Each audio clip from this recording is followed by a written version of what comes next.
Okay, we're going to transition from muscle to nerve at this point. So we're going to go through with a focus on third, fourth, and sixth nerves. And as you've heard, our emphasis points here really are to localize. You want to think in terms of specific patterns.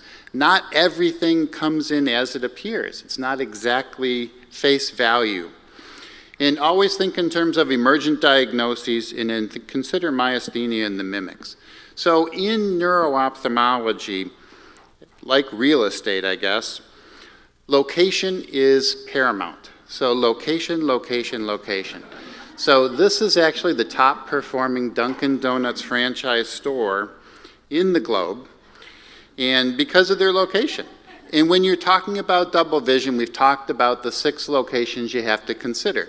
So anybody here taken a multiple choice test? Ever? Nobody? So this is multiple choice plus 1.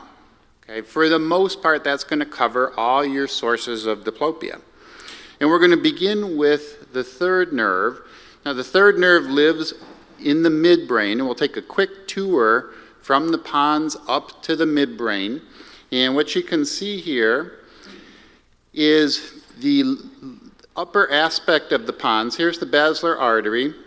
These are a couple of structures you're familiar with. You can see some of the muscles there that we're going to use as targets.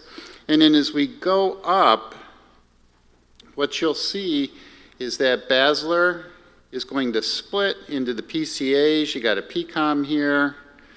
And now we're getting in towards the mesencephalon or the midbrain.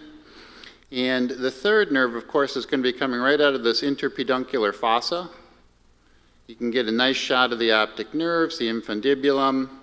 And all this subarachnoid space is going to be relevant for our cranial neuropathies.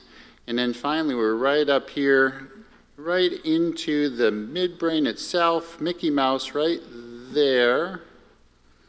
And here's Mickey. So that always tells you you're in the midbrain. Fourth nerve starts back here, comes out the back door, and winds around the peduncle.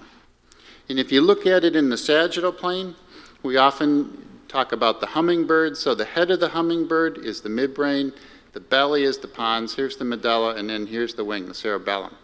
And so we're often using this as our anatomic correlate for brainstem disease. And some things are better pictured axial, some things are easier to picture in the sagittal plane. When we talk about third nerves, this gives most of us chest pain because there's a few things certainly that can do this, but on the list is this, aneurysm. So a not insignificant portion of this pie